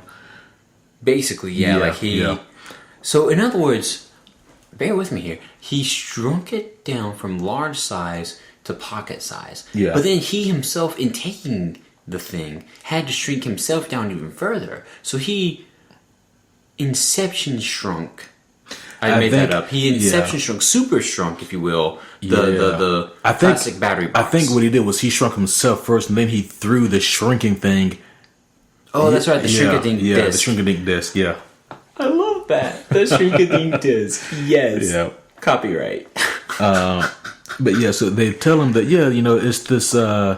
it's this old SHIELD base up in upstate New York. And he goes, so, I mean, I guess no one knows that the Avengers are here now. I guess no, the word hasn't spread that this is the new Avengers base. maybe it is a secret. Yeah. But yeah, like there's this old SHIELD base in upstate New York. For a guy that loves to make convoluted plans, he sure didn't prepare for this one. He did not at all. Not at all. Yeah. So and another thing. So when he's jumping out of the plane to go down to this base here, maybe they can, but I don't know. Can ants even fly? Can they do that? Yeah, ants can fly. There's some. I know they can fly, but that high up, all the way down. Because I think that there's a reason we don't see insects that high up. Birds. Oh yeah, birds get every single one in that altitude. Yeah, probably not, but still, I mean, they definitely can go that high up. I mean, the atmosphere up there is the same as it is down here. Sure, it gets a little thinner the higher you go. Yeah, but I understand that there must be a reason why. Because, I mean, well, all the food's down here. Yeah, that's true. Yeah, I'm sure I'll give you that. Yeah, I don't know. I mean, it's not impossible. No, it it's is not. improbable, but it's like, because I was like, maybe they can't fly that high for that long. Was my thought. I can see that. I mean, ants are durable little bastards, but I mean, it's hard to imagine an ant saying, "All right, I have the willpower and the energy to just go up, straight up." You know? Yeah. But at this point, I guess they're kind of skydiving in a sense, so they're kind of like the energy is less spent. Maybe so. Coming down than it would be going up. I don't know. Whatever. Yeah. I'm overthinking the ant capabilities. Yeah. So he comes down to the new Avengers base and he runs into none other than the Falcon. Yeah. Yeah. Oh yeah. And what was he doing? Was he just chilling in costume, or did he get changed? He wasn't in costume. He changed. Okay. Yeah. Okay. How do you know that? Because we see him first. He was like, the thing says that there's someone here on the premises and he's in normal clothes. Okay. And I didn't catch that scene either. Yeah. Then it passed to outside and he's in gear at this point. Right. Yeah, it'd just be kind of weird if he's walking around in full Falcon gear all the time. It's like, I'm an Avenger. Yeah, I'm avenging. What is that? Yeah. Yeah. I'm not sure where Cap was at this point. Who knows what Cap was doing? Maybe he was out looking for Bucky, but that's something that him and Sam usually do together, I think. Exactly, yeah. Or what anyone else was doing at this point. Yeah, like, there's no one else there. What's Scarlet Vision doing? Right. Pretending to cook bell peppers in the kitchen or something? Yeah. Too much paprika. Yeah, but whatever. Yeah. That's a future shout out. This happens every time. Listeners, homies, I promise. What's that? I never started these podcasts with the intentions to shit all over these movies. It just... it just happens.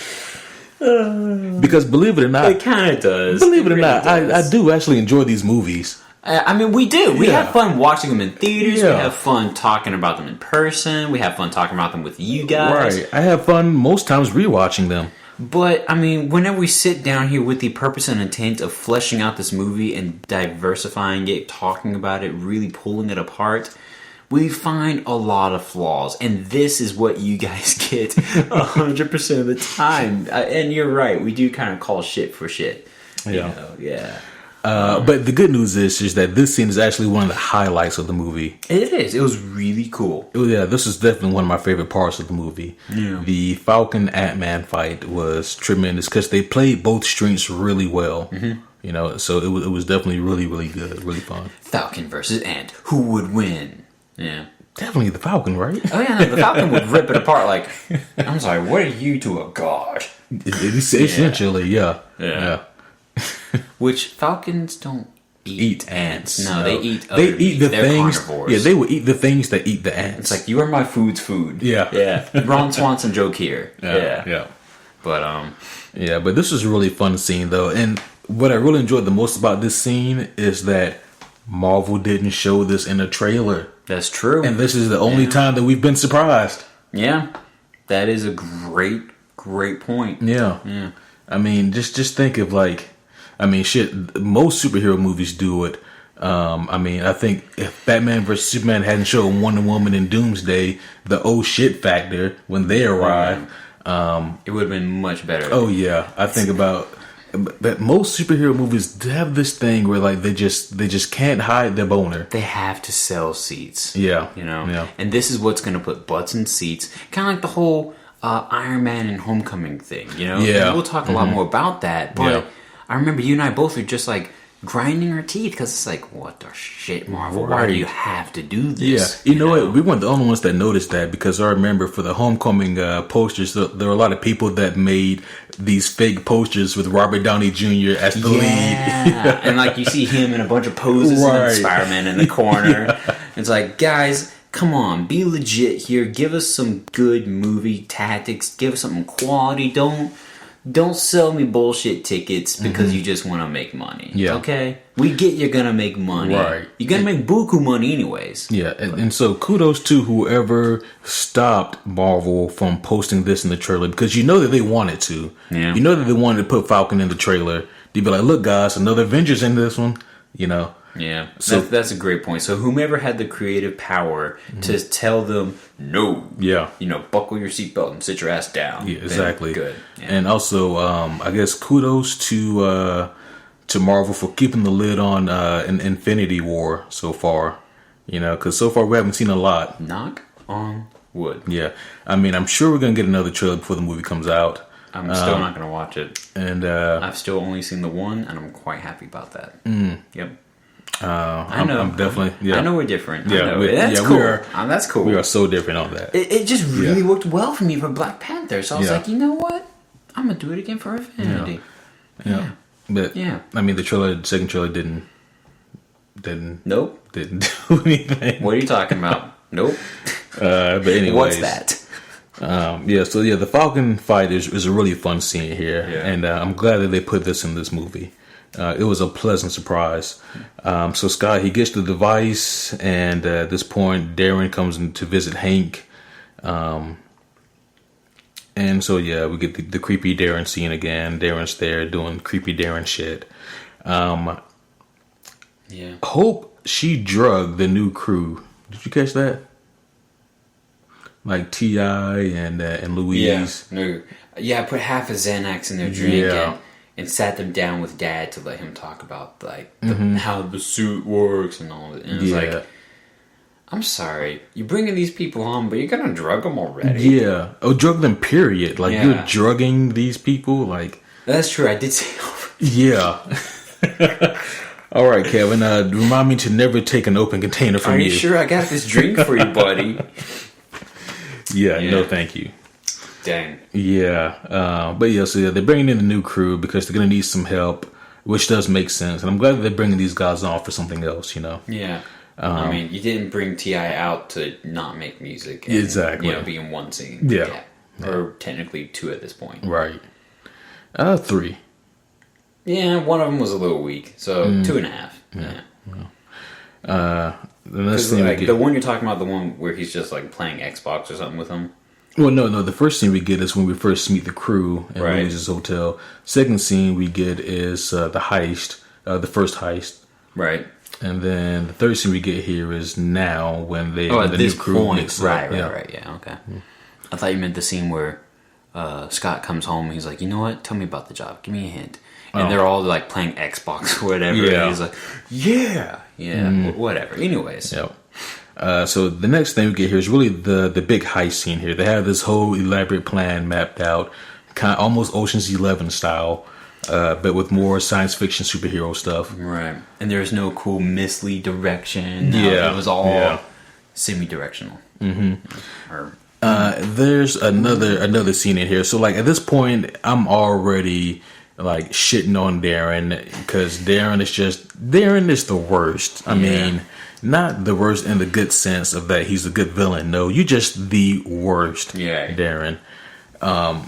And so what happens in this upcoming scene here is that he's Hank Pym is there, again, and Darren is showing up the suit to like some buyers and whatnot, and he goes, this is such and such Carson, you remember him, and he's got some friends here, they're with Hydra, but don't worry, they're the good guys, something along those lines. Yeah, but don't worry, they're different now. Yeah. And I was like, okay, I'm so sick of this bullshit here. Like, they are trying so hard with Darren to make him just this villainous man, right? And it's coming off as cheesy and just unbelievable, right? It did not. That would be the same as if, like, you came over to my place with some friends, like, hey, these are Nazis, Q, but don't worry, they're different now. Right, yeah. That'd be the same. It's the same. Especially if I shaved my head and go bald. Honestly, whenever it came to Darren, it didn't make me cheer when the heroes triumphed over him in any regards, like it would a good villain. Instead, it made me boo when he was on screen. Like, oh, you're on screen, you're talking, they're giving you shit to do. Oh, no, sorry, this isn't redeeming. Oh, this is just digging the trench deeper. Yeah. And there's no dig against the actor. I'm sure that the actor could have done he's a good dude. Yeah. I just wish that Marvel put more emphasis in their villains as they do with their heroes. Right. Well, I mean, I wish they actually used quality storytelling rather than overused creative techniques. Right. For instance, we talked about it. They essentially did the same bullshit with us that has been done hundreds of times with both the pro and the antagonist. For instance, Scott Lang, we're given the whole, he's a father figure and he's got disgruntled family issues. Yeah, he's a good guy that's made some bad decisions. Yeah, and he's a criminal, but for the good reasons. He's not doing it for wrong. Mm-hmm. And then, of course, this dude's just a dick to be a dick. He's killing for no reason. He's working with obvious Hydra, trying to, sham and wedge this whole thing into the story. And it's like, you know what, guys? Can we just go back to the chalkboard on this one? Yeah, I mean, because can we redo Ant-Man 1? Yeah, I mean, because I think that the movie would benefit from that. It would, because at this point, the movie as a whole is really one-dimensional. It really is. I was just gonna say Darren is one-dimensional, but no, the movie as a whole is one-dimensional because literally the most important character in your movie. You're relying on the actor's power, which he does have good power. His charm is, he's got 100 charisma. Paul Rudd is pretty awesome. That's cool nonetheless. Put that aside. What else do you have? Overused, tired, lazy techniques. There's a lot of cliches. Exactly. Good stories don't use cliches. They use good ideas. Right. They don't even have to be 100% original ideas. They just need to be better quality, well thought out, and organized. Yeah. Here it's like, oh, let's just do the Robin Hood with a few sprinklets of, family issues. Yeah, that'll do good. Right. People love that shit. Let's get some Family Matters bullshit into this. It's like, okay, I'm bored already. Yeah, essentially. I'm sorry. I'm ranting. I'm no, you're fine. Like the heist scene, I think works really well for the most part. I enjoyed it. Because and that's another thing. Like, this movie is lucky that I'm a sucker for montages, and I'm also a sucker for heist scenes. I'm a sucker for a good heist in the movie. So Ocean's 11 and 12 and 13 must have been your shit. Ocean's 11. Yeah, that was the original. That was good. Yeah. Also, The Town with Ben Affleck. Go see the movie as well, people. Yeah. But yeah, so they have this whole. I'm not gonna say it's not really convoluted, but it is a complex. It is heist. This is something they did well because they had to. They had to make something up. They had to be creatively unique. Exactly. Here, Yeah. That's cool. Yeah. But again, I'm whining, and I'm going to again. Damn it. Yeah. Get with it. Right. Yeah. And so now, eventually, I'm going to fast forward here in this heist, and we get to the point where Ant-Man, he's coming down through like the tube with the lasers, right? And so kind of. I don't mean to make a weak comparison here, but I'm going to attempt to make it. Mission Impossible esque, but I was also going to say like, the one weakness of this impenetrable thing, and all of a sudden it's got this one, empty tube kind of like this Death Star-esque idea, you know, where it's like, oh, we just have this one big-ass hole that you can shoot into and it directly hits the core. It's like, oh, here's the one hole. Like I said, it's a weak comparison, but it's like, oh, the one weakness in my safe is this long tube leading up to this tiny hole that an Ant-Man-sized person can get into, you know? Well, I mean, I guess that's what the laser's there for, to stop anything falling through there. But then why have it in the first place? Why not just screw the tube and make it the hole? You know, like what was the purpose of the tube? Because then it'd be impossible for Ant-Man to get there, Kevin. No, damn it, that's not good enough. Like, what? Why is it? Oh, I'm ripping apart the one thing I liked. No, I do this every time. I'm sorry. Let's go. Yeah, but of course, as soon as Ant-Man's able to get to the suit, it is taken away. Darren Cross apparently has amazing vision, and it's like, hey there. Yeah. I don't want to lean too close to the mic, but hey there. How you doing? Yeah, whatever. And he kind of traps Ant-Man in there. Now I know he uses one of the discs to get out, but I'm not sure how that worked.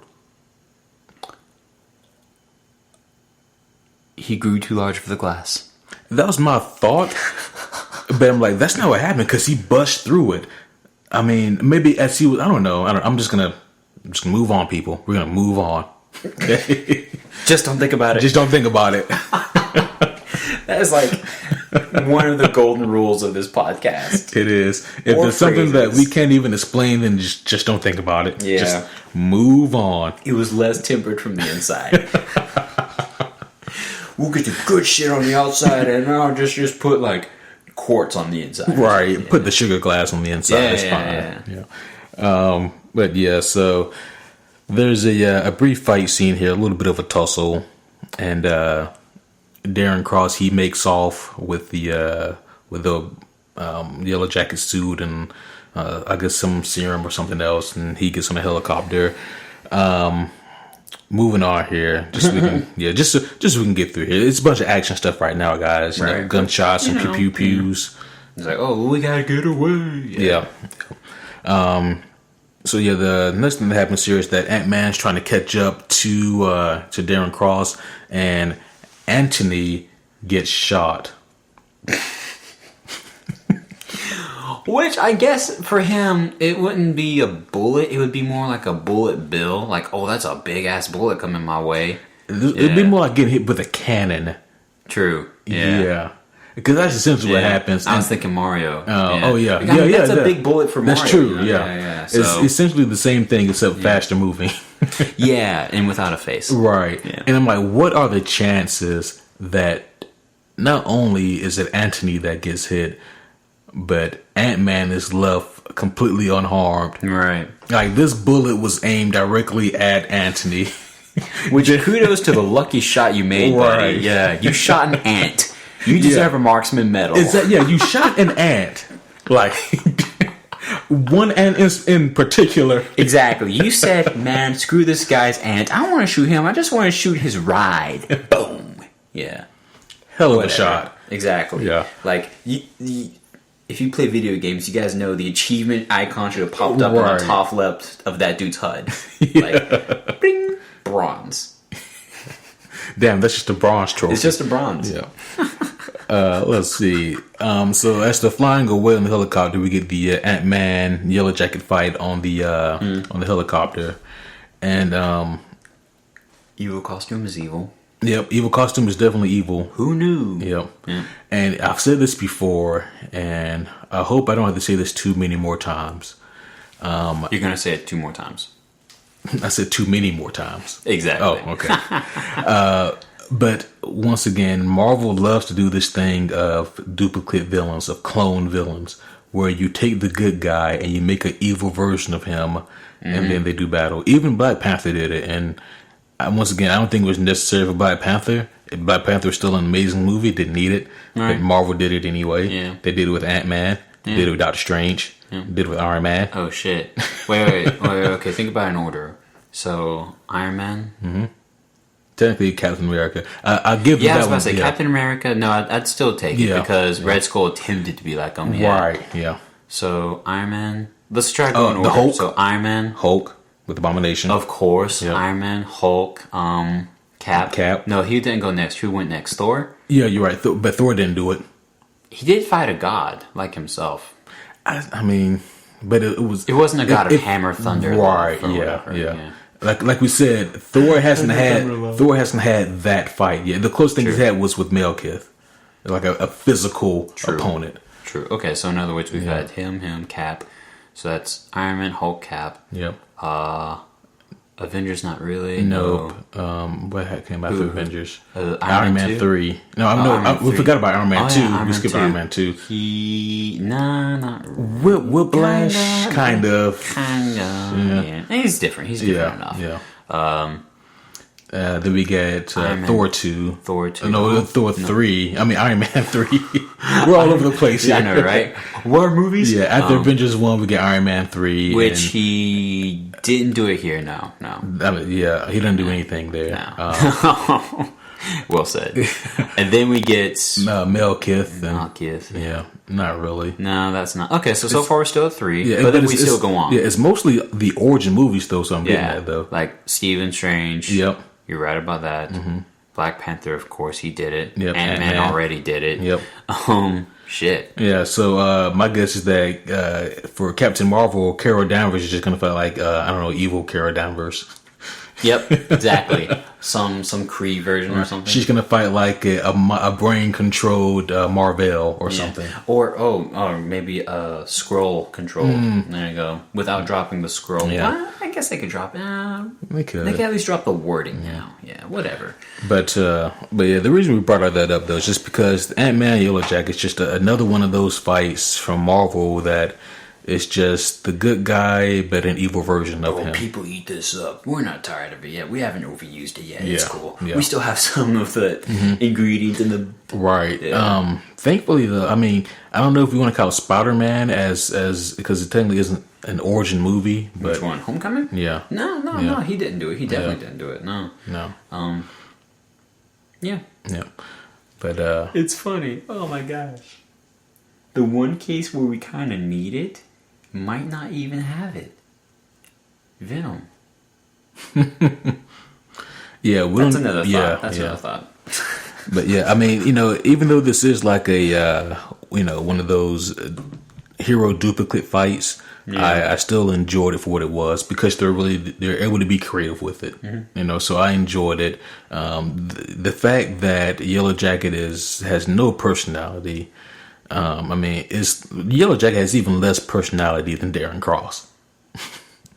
Yeah, that's true. Yeah. Yeah. But the fights were fun to watch. I mean, they really were fun. I mean, Lars Thomas the Train was like, okay. We haven't even got there yet. I was just talking about like on the helicopter. Oh yeah, that too. Yeah. And then like they crash land into like the pool and this family's house and just missed like a little droplet.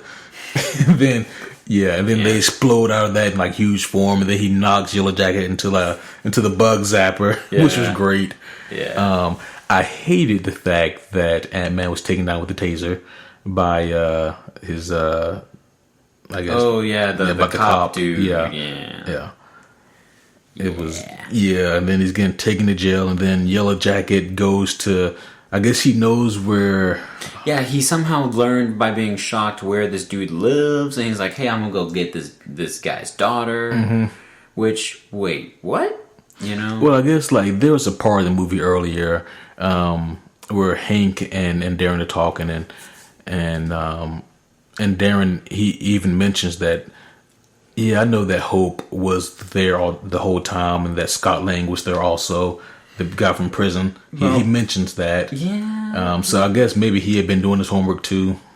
Sure. Yeah. I mean, that's still... I mean, it's still a stretch. I mean, right. and it's also still... it's an assumption we are forced to make. Yeah. Right. Yeah, I mean, well, he does for a fact know Scott Lang. Right. That's cool. Yeah. But then that means that he would have had to have also known to research Scott Lang enough to say, oh, this is where his daughter lives. This is where he went to jail. Yeah. This is his daughter. I'm like, Yeah, I mean, his reasoning for going there makes no sense because that doesn't further your plans at all. No. I mean, because I guess at this point he just wants revenge because Hank Pym has destroyed the whole facility at this point.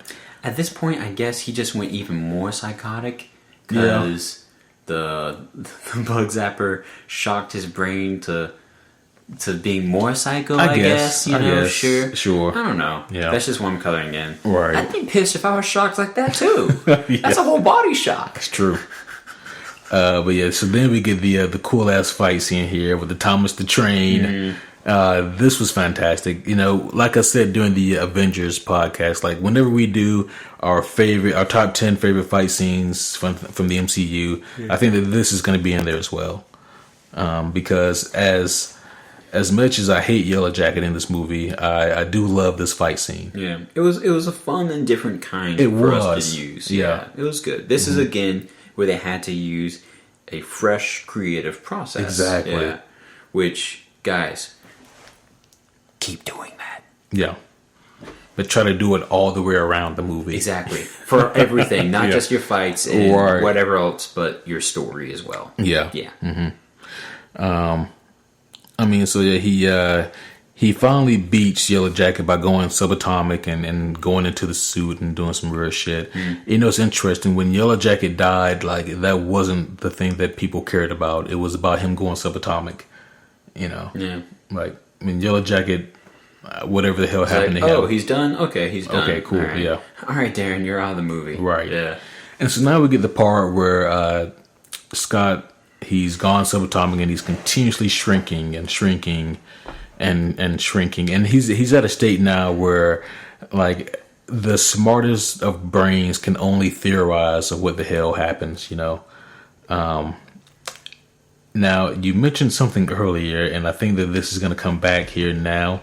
What's on your mind, buddy? Man, I've been sitting on the edge of my seat waiting for this shit. Here's the thing. So our boy, earlier, okay, Hank, our boy him, okay, now he's an old man, but sure, he was Ant-Man. He had this shit, he had this technology, he even probably had the disc, right? He had to have, because he used it for the tank, thus making it the little keychain, cutesy little thing, which is cool, creative, awesome, yes, whatever, fill in the blank. He had this shit, which means he also had, of course, the enlarging disc, right? That's fair to use. That's also fair. So, did his wife not also have this tech? I was wondering that. Did his wife not also think creatively, or at least attempt to do the belt? Because only Paul Rudd could think of that? Right. I mean, that was my problem, too. And, like, the whole thing hinges on whether or not his wife had that same technology. Right. Like, if she did, because we don't know for a fact, his wife died in 1987. We don't know if he had invented that particular device yet. I mean, he was shrinking tanks, dude, you know? Like, whole tanks. Yeah, but when did he shrink the tank, though? Was it before or after 87? I theorized it was before. I mean... And that's the problem. Like, we don't know. Because I was ready to shit on that, too. Yeah, Trust me, I was. I'm still shitting on it because it's still bullshit. There's the most probable time that we had tanks involved in any issue large enough for Ant-Man to get involved was pre-1987. Or wait, was it 87 or 82? Help me remember. Which year was it? 87 was when his wife got shrunk. Thank you. Yep. So pre-87, you know... So you had it then to shrink the tanks. Did he, though? Because we don't see him with the keychain until, like, current day. Well, yeah, we know that he shrunk it sometime previously before then, but we don't know when exactly. Well, yeah, we don't know when exactly, but that's not the point. I mean, just now you said that, we knew that he shrunk the tank most likely before his wife was, I didn't say that. I thought that's what you just said. No, I said we don't know when. We say he shrunk the tank before current day. Okay, I think he shrunk it sometime between. Obviously. Yeah. But I'm saying this though, the likelihood that it was after his wife is very weak. It's more likely, more believable, in fact, because of the world and the history that we know, that it was before 1987. That the tank was happening and the whole shrinking of it had to happen. Yeah. Thus, that happened. Years later, he and his wife were doing their shit together. All of a sudden, oh, hey, look, she's shrinking forever, eternally. Oh, no. And then it's like... Yeah. Once again, I don't know. I mean... Because they don't give us a timetable as to when he invented that particular thing. Because even in the old stock footage of Ant-Man, when he's beating up people, we don't see him use that. We don't see him use that. So I'm also thinking What is there a way for him to shrink the tank without it? Because that's the only way I'm going to get behind this, even minusculely. Okay? I mean, you also have to accept the fact, though, that we don't know when the tank was shrunk. Okay, Yeah. that's true. But aside from that, how else could he have shrunk the tank? Because if he could have shrunk it by being in contact and because technically that's how the ant was grown as well, true. right? Yeah. Yeah. So yeah, that's true. We also don't know exactly what method he used to shrink the tank. yeah. So if you use that method, like I'm in contact with it, thus it shrinks with me, Right. kind of like how Thomas grew big and the ant grew big. Right. Then sure, I can get behind that a little bit more, and Yeah. then it's like, okay, he might not have had the tech yet, thus she couldn't survive. Yeah. End of story. I'm satisfied. But yeah, I mean, maybe I just explained myself out of it, but I'm still hating it. Damn it. Yeah, don't All get right? me wrong, because I had the exact same thought. Like, so his wife couldn't do the same damn thing. His wife, who had to have been smarter at this than Yeah. Scott, couldn't figure this out. But then, I had to get behind the fact that I don't know what technology Hank had available at that time. Sure. So, I mean, it still questions me whether or not he did or didn't have the disc, the little tossable frisbee disc. Yeah. But at the same time, cool. The tank could have been struck by himself with just in contact. Thus, the wife might not have had the technology yet. Thus, makes more sense. So I'll leave it at that. Let's move on. Yep. Stupid plot, stupid though. It's still stupid. Damn it. Yeah. I mean, it is. Like, Yeah. I don't think that it's. I mean, if you're gonna have him go subatomic, then the way that he comes back has to be. I mean, it has to be stronger It than can't that. be It a can't- Deus Ex Machina. Here, Yeah, exactly. Yeah. Yeah. Whatever. Yeah, it has to be something else. It can't be that, Yeah. But I mean, I'm not gonna lie. I thought that maybe he was gonna see Janet somehow. In like original Wasp costume, just like, oh hey. You know what? She was so small that she saw him, he couldn't see her. Because technically she's still shrinking. She was in that, or like he was a neighbor, floating around the same subatomic whatever. Yeah. Oh yeah. So, anyways, he went full subatomic, and you never go full subatomic. I was just about to say that. You led into it for yourself, but if you didn't, I would have, buddy. No, I'm not gonna lie. I had that. Thank you, Tropic Thunder. I had that written down in my notes. Oh, okay. Yeah. Okay. Good prepared joke. Thank you. Do you think there's any chance that Janet is still alive? If she is, it won't matter. Marvel's not going to give her the time of day. Maybe Not at this point, Maybe for I don't know. Ant-Man 2. My faith is weak. We know that Ghost is a female in Ant-Man 2, and Ghost is typically a male character. Maybe female Ghost could be. I'm just fan writing stuff here, Right. guys. I don't really think this. I'm just trying to weave together a plot here. But, Sure. Yep. I don't know. Yeah. At that point, I'm kind of scared because the Elder One was also kind of rewritten to be a girl at this point. And that's not supposed to be flat. Yeah. Yeah, exactly. That's not supposed to be a comment in a sexist manner. That's No. just a comment in a storytelling manner. And it's like it's supposed to be an old Asian man, and exactly. And instead you get it was a younger. white woman. Yeah. It was weird. It's like, But- there's nothing elderly about you, is there? Yeah, No? Okay. yeah. Sure, you're bald, but Right. you could have shaven. Yeah. Yeah. Okay. So Scott comes back and everything's happy and good. Yeah. The family keeps the giant ant as a pet, which I completely would not. Are you kidding me? No. No. Like, and the freaking mom, what's her name? Maggie? Mm-hmm. In Maggie's case, it would have been like, okay, I'm not sure what job you picked up. That's really weird. What is this? Yeah. Get this out of my house and back in the grass. Exactly. Make this small again. No, I don't care what you do with it. Get it out of here. This is not the new Anthony, okay? Yeah. No, get rid of this. I mean, because if you make especially something, under the table. yeah, and I mean, like ants are strong as shit. Exactly. They lift many times their own body weight. That ant- and smart as shit. Oh, yeah. Like their whole body is their brain. Right. That ant with his two pinchers could like bite off your leg Yeah. easily. Like don't piss them off. Right. Okay. At this point, I guess I guess, like freaking stretching out that guess, that our boy freaking Scott Lang could have controlled, quote unquote, the ant, thus kind of. I mean, he could have been that docile. Whatever. What happens when he leaves? The ant just like, what? What? Survivor instincts? What? Yeah. What? Who are you? I'll feed you to my queen. Essentially. Where's my queen? Oh, she's tiny. So this did spark a thought with me. I'm like, so this giant ant is still roaming around, and that big ass ice giant dog make that joke, from Thor 2 is still out there. They meet up. What do we do now? We make a cutscene, and then that's all we get. We don't even get a fight. Let's see. So next, we meet up with Louise again, and he has to tell Scott this other whole elaborate story. Just the facts. Yep, which we got like very little facts. Exactly. Yeah. And we get a Stan Lee cameo in here as well, and for part of the story. Yeah. Which was kind of cool to get a Stan Lee cameo where Stan Lee didn't talk; it was Louise talking for him. That's true. So yeah, that was cool. Yeah. And eventually, this whole thing led to the fact that the Avengers are looking for him. Mm-hmm. And then that's kind of where the movie leaves us. Yeah. Yep. And now with this one, we get a mid-credit scene and a post-credit scene. The mid-credit scene is Hank introducing Janet he's introducing Hope. Because when I think of the Wasp, it's always Janet. It is. Yeah.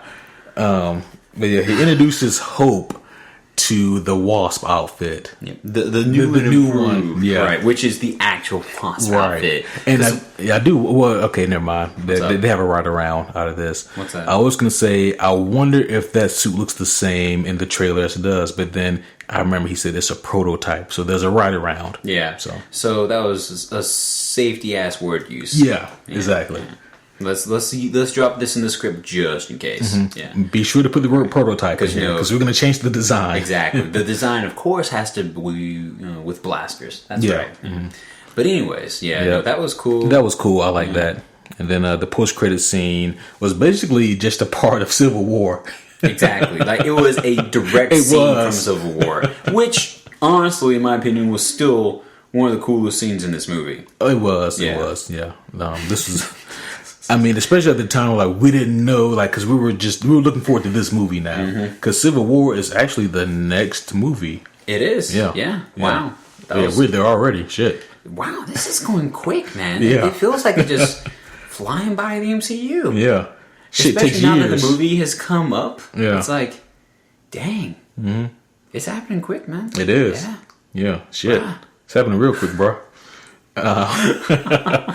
But yeah, so that's the post-credit scene with Sam and Steve. They found Bucky stuck to a giant magnet, and which that's dickish. Yep. Like, oh dang it, that's a pretty obvious weakness. Yep. I mean, but hey, man, I guess how else do you catch a wild Bucky? This is true. Yep. Yeah. Yeah.